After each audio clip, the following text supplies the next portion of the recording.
Imagine being 16, pulled from school to care for your family, just as the world outside turns against people like you. Now, imagine it's Pittsburgh, 1916. You're the daughter of German immigrants. As war, disease, and anti-immigrant hostility close in around you, what would survival look like when your very identity is under suspicion? Well, I've got an author I'd like you to meet whose book uncovers the hidden struggles of German Americans during World War I, draws parallels to today's immigrant experiences, and explore the universal challenges of family, identity, and resilience. Stick around because you're going to learn more about her book and the writing journey she took to create it. Welcome to A Book Finds You podcast. This week's guest is Christine Faller-Kessides. Join us as she shares the inspiration behind her book, along with her writing process, routines, and challenges. And now, here's your host, best-selling author, Rob Jolles. Today's guest, Christine Faller-Kessides, was born and raised in Pittsburgh, Pennsylvania, and was always intrigued that all the ancestors she could identify came from Germany. After reviewing her family genealogy and some of her relatives' experiences, she was inspired to write Magda Standing, which is loosely based on this history. Now retired from a career in international development at the World Bank, Christine volunteers with nonprofits that supports women and families. She lives in Chevy Chase, Maryland. Happy to have you with us and welcome to the show, Christine. Thank you so much, Rob. I'm really happy to be here. Good. Well, we always start with the same question, and because we all know that you didn't find that book, it found you. So how did this one find you? Well, we all have elements of family lore. And in my family, one of the things that my mother often talked about was that in her teens, she had to take care of her younger brothers because her mother was mentally ill and actually was hospitalized for a number of times. That was one of the important experiences of her life. At the same time, she had these two maiden aunts who were unmarried school teachers and who inspired her and mentored her and helped her a great deal and helped her in particular to go on with her education and her career. I also knew that the Spanish flu of 1918, 1919 had struck our family particularly hard. My grandfather died of it very suddenly, leaving my grandmother with three little children and, of course, no Social Security at the time. And she always talked about that. She never quite got over that. And my maternal grandmother had lost two siblings in their 20s. The Spanish flu hit young people particularly. Mm-hmm. So these were stories that were sort of always in the back of my mind as things that impressed me about experiences my family had had. And at the same time, I didn't really think about drawing a new story out of this because I was working professionally as what I call an institutional writer. I wrote economic reports, policy documents for the World Bank, and I always thought, well, I'm not creative. I do that kind of writing, but I'm not creative. Well, one thing was I was always interested in this period of history of around the First World War and the Spanish flu, and so I was doing a lot of reading of it. At the time I retired, it was also coming up on the 100th anniversary of the armistice from the First World War and of the Spanish flu. And all these thoughts started coming together. And I started thinking about writing this from the perspective of a teenager, which in the publishing world means that you characterize it as a young adult book, although most people who've given me feedback on it are actually older writers. Often because many of us have stories from our families of that period. So that's kind of what led me around to this story. The pieces started to fall together. Right. How long did it take you to write the book? Well, I would say that a lot of my reading of historical context was very important because I was reading about the First World War, I was reading about the Spanish flu, and I was also reading about accounts of nurses, for example, in that period. And so I started to get a lot of their perspectives and their stories. So in about 2015, I would say, I really suddenly got inspired and I sat down and I wrote a detailed outline of chapters. I wrote some little thumbnail profiles of characters. And I wrote the rough beginning of a first chapter. And then I did nothing for 2 years. Nothing. Because I said to myself, I do not know how to do this. I don't know how to write a novel. And what saved me, what stimulated me was taking classes. So I started taking classes. I took a number of classes. I'm sure, I know you've heard this from other speakers, locally especially, at the Writers Center in Bethesda.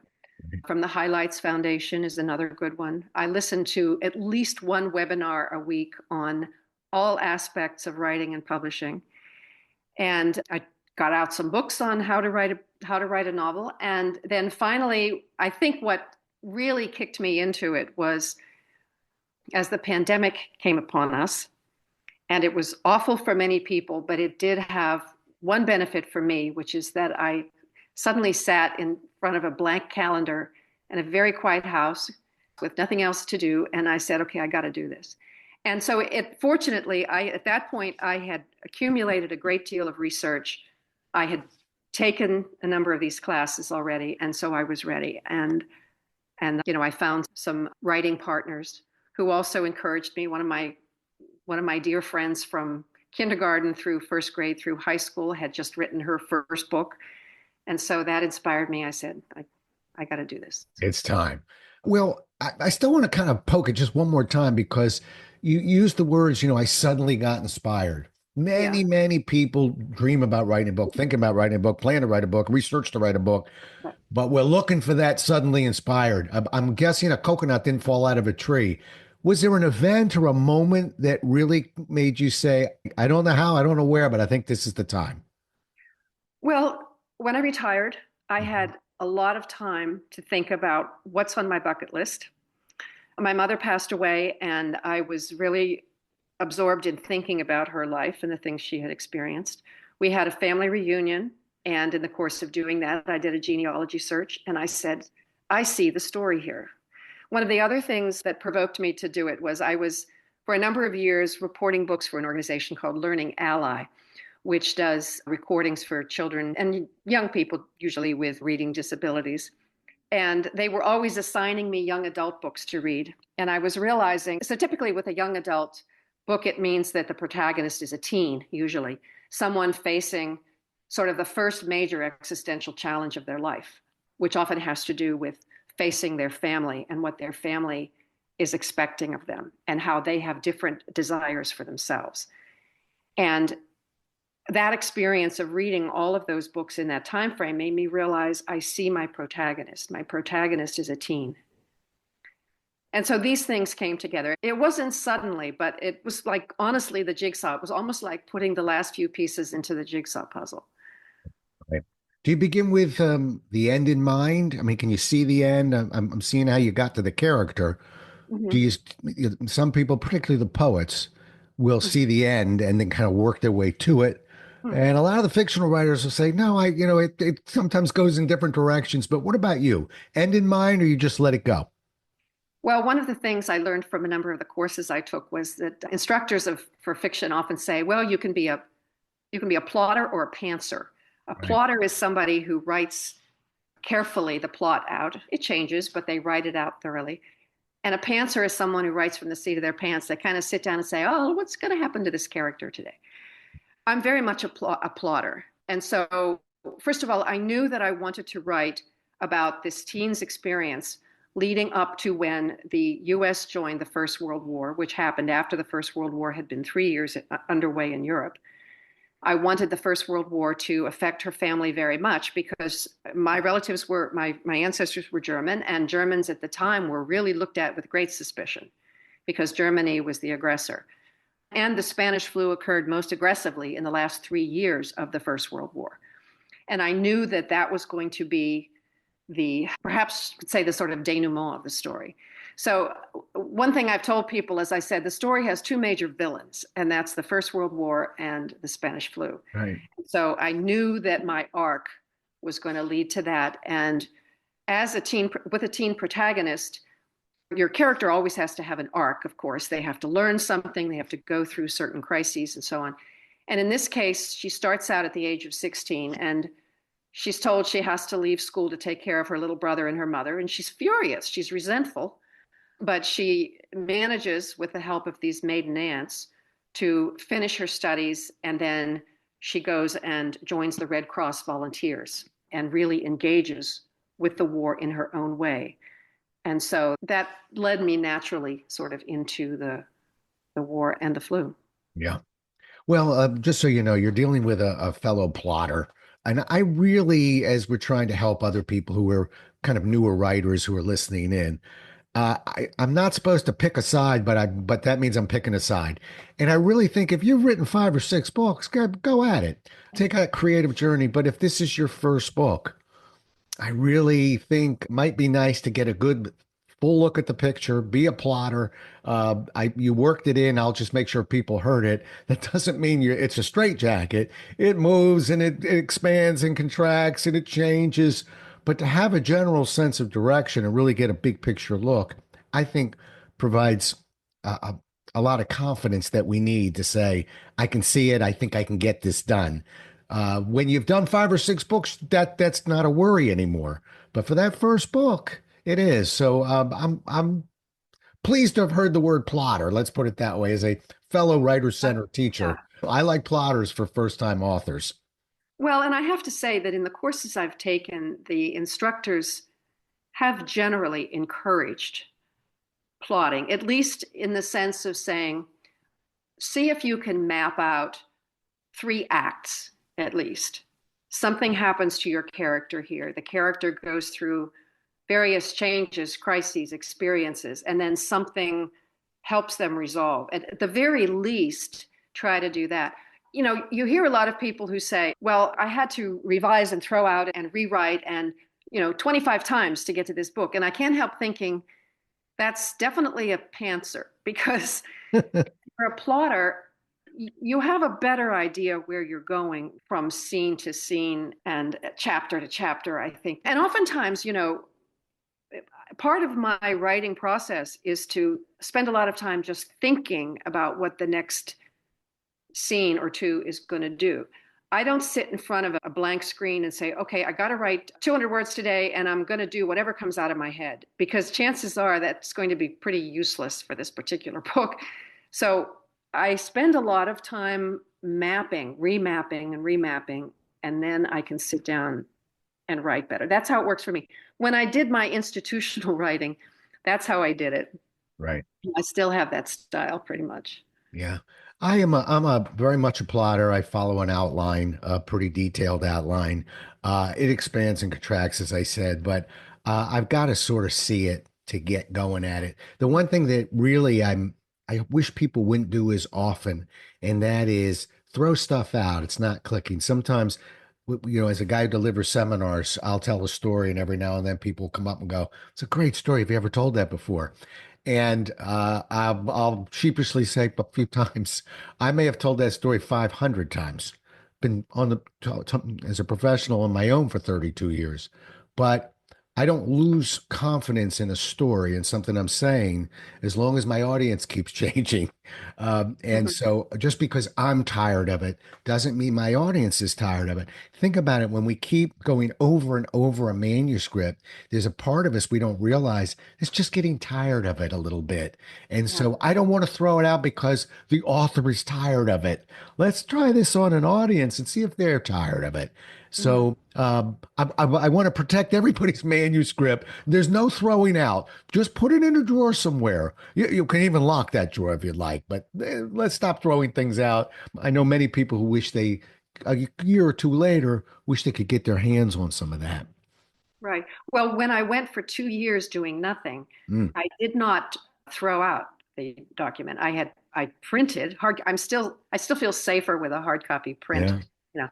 God, I don't trust my computer all the time, particularly if you spill coffee on it. I have to say I had a horrible experience that way. And when I went back finally after 2 years, I went back to the original outline and the original first draft of the chapter, and I was able to work with it because I felt it was on the right track. Yeah. It had to go through obviously a whole lot of change and improvement, but I was very happy that I had kept it. If I had to start over again from scratch 2 years later, I might not have done it. Yeah. I had an uncle one time, I rode a motorcycle for a short period of time. He said, there's only 2 types of motorcycle riders, them that's been down or them that's going down. There's only 2 types of authors who don't back up their work off that computer. Them that's been down or them that's going down. And I had it happen to me one time. I only lost a chapter. Took me 2 years to get back to that book because I was devastated. First of all, I looked and looked and looked and looked and looked. I'd wake up at 3 in the morning going, I haven't looked here. Looking. It was haunting. Just back these things up. You can back them up to the cloud. If you don't feel comfortable about that, and I kind of don't, I back them up to a little side hard drive. Hopefully, most writers should be having. I'm a Mac person, so we have devices, but should be having that computer backing up every day automatically. But take it off of that and put it on a side drive of some sort and stick it in. I'm not even sure I'd keep it in the house, quite frankly, because I'm also a guy who went through a fire one time. No one was hurt, no one was harmed. But who's to say there isn't damage to a house where the laptop and the little side drive are damaged? But we got to be more careful about that. It's not a matter of if, it's sort of a matter of when. So let's keep an eye on it. Let's jump into your routine a little bit. Okay. A daily writing routine for you. Are you a daily person, a weekly person, a word count person, a page count person? What's it look like for you? I pay a lot of attention to word count. Good for you. But I haven't really given myself, certainly not daily requirements. I mean, the thing is, first of all, with historical fiction, there's always more things you need to research. And it can be a wonderful distraction, I have to say. I mean, I love reading history books. I can spend a great deal of time off doing the research, which can get to be too much. So I try to now combine it with the writing so that as I'm writing and I realize, okay, I need to know something more about what was the incidence of people having telephones in their homes in 1916. So at that point, when I'm at that point of the story, then I look that up and do that research. And I might spend a day on it looking at this source or that source.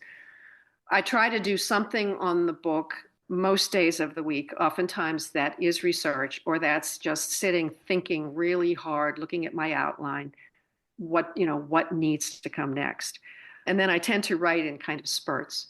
Right. And sometimes the way I get the juice started is I'll go back a few scenes, read a few scenes back, and then start editing them. And sometimes the whole day's writing is nothing but that. But that's productive. That's helpful. Right.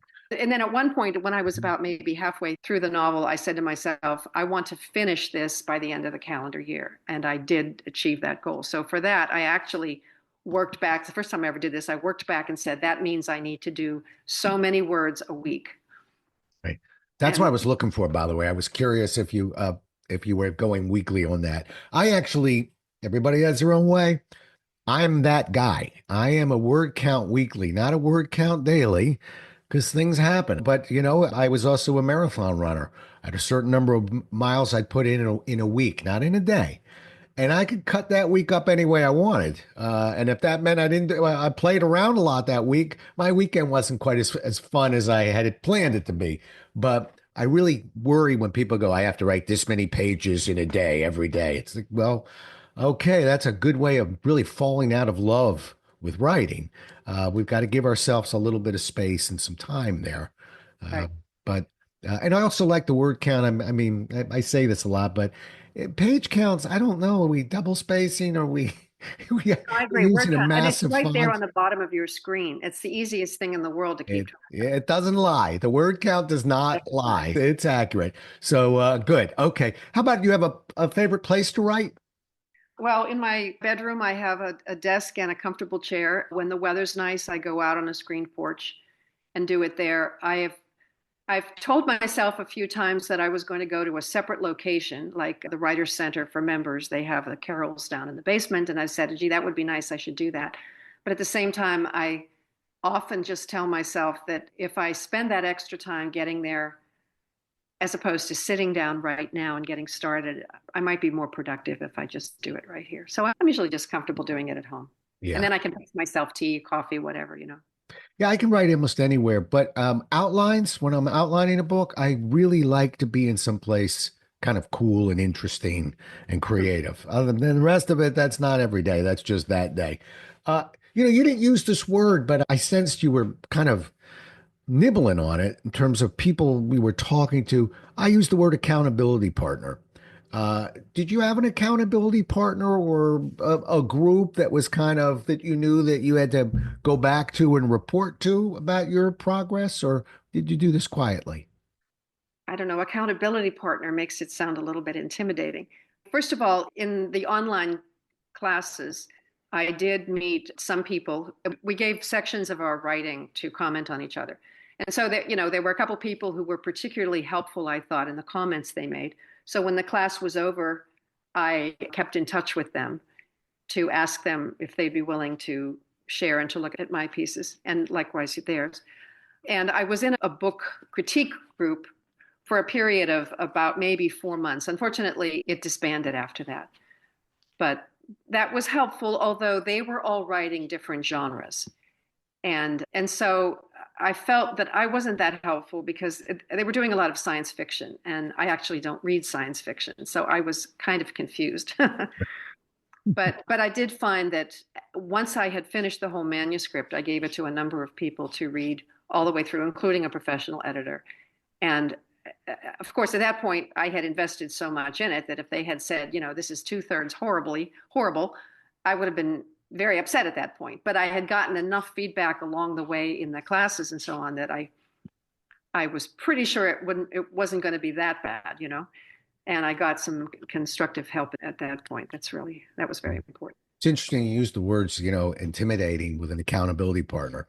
I find what you just described a lot more intimidating than an accountability partner. I'm not a big fan. For me, everybody has their own way. Because all my books are conventionally published, they will send them out to people they are paying to look at my manuscript. And I had one once where somebody said, if I wasn't paid, I would have thrown up and quit after the first sentence. And that's when I told that publisher, if you want to publish me again, and they did, that's the end of that. We're not sending these out anymore. Not with that kind of feedback. So Yeah. that intimidating. When I say accountability partner for me, I'm just referring again, we're educating those listening because you have your own way. I'm referring to rather than keep it a secret that we're writing a book so that if it doesn't happen, we don't have to be accountable to not only let people know who will say, how's it going? But maybe a partner to me is I'm going for this many words a week. And every Sunday night or Monday morning, I'm going to send you an email and give you that exact number. That everybody's different, but that will get me on a Thursday or Friday going, huh? I got to go back and send Catherine my word count. I got to get on the stick and sit down and get some words out. So, but remember, everybody has their own way. So I like accountability just to say how many words we putting together, not how many times we've edited it or who's editing what. Again, I think that can shake people loose. But first time, second time authors, it is a matter of getting those words out. That's Mm-hmm. the priority for me. And we all have our own way. That's the beauty of this show, actually. How about publishing and marketing? What was your journey through the publishing side of this? Another class at the Writers Center or what? Oh, no, I didn't take a class at the Writers Center, although I did listen to many webinars, including how to write a query letter, for how Mm. to look up agents in your field and all this kind of thing. So I did that. I wrote to agents. I don't know how many of the proverbial pink slips I got back, but that was kind of discouraging. And I was figuring that that's the only way to go. I didn't want to do self-publishing because I just felt that I didn't want it to come out looking amateurish. I had no idea what kind of a time or cost requirement that might involve. And then very, very fortunately, I came across a hybrid publisher, Bold Story Press, that also happens to be based in the area where you and I live in North Chevy Chase. And it's headed by a woman named Emily Barros, who had a career in New York publishing, and then she started this company basically for women writers. It's a hybrid, which means the author pays up front for the services, for very professional services. It's also a selective company. She won't publish just anything. But it was very fortunate because she had an excellent editor who raked me over the coals 3 times, and wonderful designers, and very efficient people who handled the production. And they started, initially, they weren't doing anything for marketing, but now they're helping a little bit more with the marketing. And so I was very pleased because, first of all, it was a very efficient process. The whole process took from contract to getting the book in my hands was about 10 months. And if I'd gone and ever found a traditional publisher, I think it would have been years. And I particularly wanted it to get out reasonably soon because I wanted readers to still have kind of the memory of COVID when they read about the Spanish flu pandemic. And so I didn't want it to lounge around for years. And I knew that that could happen. And I'd heard stories of people who, got an agent, and after a year, the agent said, too bad, can't sell it, start over again. I was quite pleased with the route that I took. Yeah. Well, your experience with agents is very consistent with most people. I've always maintained finding an agent is actually much more difficult than finding a publisher, and more discouraging too. So, and the first time somebody says, "When I want to send it to Simon and Schuster," and they won't take it without an agent, always remember that's absolutely not true. They certainly will take it without an agent. Just need the network connection within Simon and Schuster, which is another author.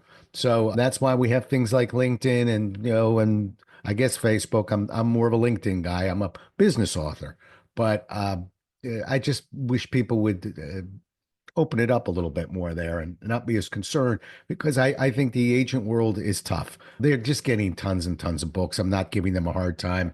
I mean, when I retire, I might be a book agent, and then I'll be the one with the pink slips, but I'll be kind about my slips. I wish agents, I know they're tired, publishers too, were just a little bit kinder. Well, my experience with the agents that I wrote to was that not that they were unkind, but that they ghosted me. I mean, on their sites, they will often say, if you don't hear from us in 4 months, that means we're not interested. Well, I'm not going to wait around 4 months to find, that means a non-reply is a reply. Right. If they were saying, well, I can't use this for the following reasons, then fine. And I didn't expect them all to do that because they undoubtedly are inundated.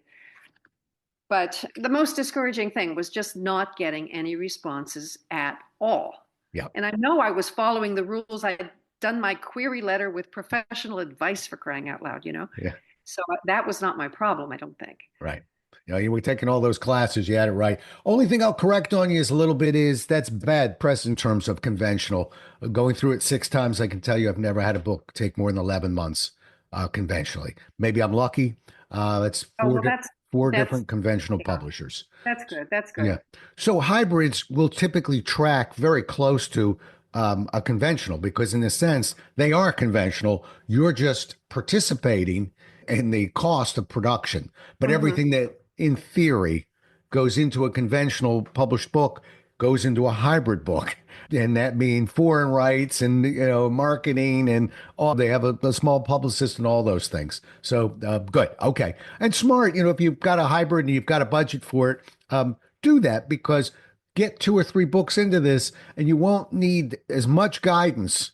And so then there are other opportunities, be it conventional or whatever. But I like that for a first-time author, just so you don't have to learn this the hard way, what really goes into producing this thing properly. Well, one thing I have often heard from people who are advising authors is to avoid hybrids. And I think that's wrong. I mean, first of all, my experience, I've had 2 different hybrids now. I've been very happy with them. But what they say is, well, you're paying everything up front. Well, yes, you have to look at your budget. I mean, how much you can afford to pay, and they can be expensive. But if you're getting very professional services, if they respond efficiently and they bring you into the process where you can have a lot of interaction with them, a lot of say in how it comes out, which I would imagine isn't always the case with professionals. And obviously, you'll have to always look at the terms of the contract. And there are some hybrids, I'm sure, that are not worth it. It annoys me when I hear, hybrids are like no good. That's a waste of your money. Yeah, it's foolish. Let me tell you what I think people meant to say. You got to really be careful on the hybrid that you pick. Yeah. Because I'm not going to name names, but I know one, because sometimes I will help authors sort of just navigate that world. And I've seen pitches come back from hybrids in over $40,000. and then rather quickly come down to 25, like we're looking at window siding or something here. The numbers move very rapidly, and that already is a red flag of just like I was going to do siding on your house. If I move from 42 to 22 because I like you, run for the hills. That's not the answer. So, but a good, well vetted out hybrid, absolutely. I'll give you the other side of it just so you know when they talk about budgets. Sometimes we'll get an author who says to themselves, I've only got $12,000 to put into this book or $10,000. And I have a hybrid that's, right on that number. Good. But who's to say, and I'm just throwing this out there, who's to say that we don't go, well, maybe I'll go with Ingram Sparks or somebody on the self-published side will give me an ISBN, put me on Amazon, everything I need, and take $9,500 and hire a publicist and see if I can't get on the Today Show with this book or get into USA Today, because publicists are a very expensive move for an author. So it's really where we want to put those chips. And so good thing is with a hybrid, you have a publicist of sorts, I say, because even the really big publishers, unless you're John Grisham, you're really not going to get at the budget that you're looking for from a conventional publisher. Yeah. But that's the argument. So you can see there's a lot of swing, a lot of movement in a discussion like this. If I were advising you, I would have told you to do exactly what you did. So why not learn the business through a good hybrid that you're trusting so that what you learned watching that go down because you participated, now you're in a much better position to make, the next decisions yourself, be it hybrid, conventional, whichever, yourself. Okay, cool. Right. All right. Well, we're coming down the home stretch here. How about one thing? You have a bunch of people that are thinking about writing a book listening, and you've learned you've got two now. You've written two books. Yes. Oh, congratulations. The picture book. Children's picture book. Good. Congratulations. It's a Jollesism, but somebody said it to me once. He said, when you write your first book, you're an author. Like, yay. And when you write your second book, you're a writer. It's like, ooh. So now you're a writer. You're not just an author. Congratulations. Welcome aboard. Okay. You got few people listening. If you were to tell them one thing to focus on, a lesson you learned, something, and you only had one shot at this to offer them just a piece of advice, what would it be? Well, that's a tough question. Big one. I would say, believe you can do it. I mean, for years and years, I told myself I'd love to write a book, but I'm not creative, so I can't do it. I just read novels. I could possibly write one. And it reminded me when my kids were little and they would say, oh, I want to be an astronaut. And I'd say, well, if you work really hard in school, you could be an astronaut. And in one of my first writing classes, the instructor said, so you want to be a novelist? Well, if you work really hard, you can be a novelist.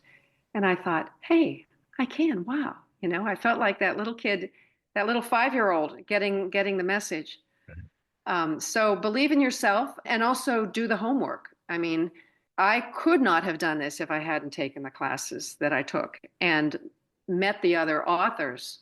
Authors or writers, they were at different stages, who inspired me and encouraged me to do that. And if you have time, I have to give you one little story about my picture book, okay? All right, let's get that story going. So as I said, for most of my life, I didn't think I was creative enough to write, right? But it turns out one day, about 2 years ago, I was digging in a closet and found some papers I had collected, my high school and college essays and so on. And I found the text of a skit I had written in high school. It was a story about a little boy who tries on different animal tails.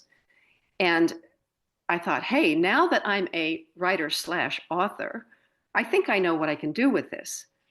And I worked on it. I had to revise it a number of times. I took courses in how to write children's picture books, which is a whole different thing than writing novels or anything else. And I got professional advice in editing, and I made that into my first picture book. I also had the inspiration of my grandson, who was just about the right age for the story. So, these things can sort of hit you in different ways, but it's in you, if you really want to do it, it's in there. You just have to brush away some of the layers of telling yourself oh, you're not that.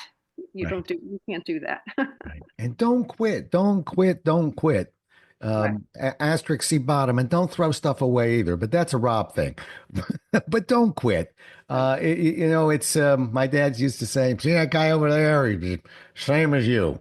Puts his pants on one leg at a time." And that was the classic saying. But it is true. Really, it's just a matter of, can you see it through to the end? Because we all have our own style, we have our own way. It's not supposed to look like anybody else or sound like anybody else, but you. All right, how do people get a hold of you, Christine? Well, I have a website. It's Mhm. ChristineKessiedesAuthor.com. All right, now you got to spell that out. So Christine is spelled the traditional way, Chrisistine. My last name, Kessides, Kessides, author.com. Got it. I spent some time practicing that name. That's how it's said.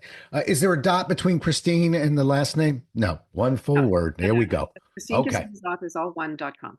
good. Well, I And wanted to. I have both books up there on that website. So Good, good. And they're on Amazon, etc. yes, You have an author's page on Amazon? certainly do. Yes. Good, good. All right. You passed all the tests with me. Okay. Well done. It's been a pleasure talking to you. Really, congratulations on your books. And thanks for really providing some nice information on that hybrid side. But sometimes we always want to talk about the book, but part of the thing that is part of the process is figuring out the publishing side of this as well. And the hybrid is sort of more of a question mark for some people. So I think you did a great job shining some light on that. In any case, thanks so much for being on the show. Thanks so much, Rob. I enjoy talking to you. Great. Well, we'll do it again as well as we can next time, everybody. Until then, stay safe. Thank you so much for listening. If you enjoyed today's guest author, we'd love you to rate, review, and share this episode with others. If you'd like more information on today's guest or the Maryland Writers Association, please visit our website at marylandwriters.org. You can also hear a brief history of the Maryland Writers Association by listening to episode 0.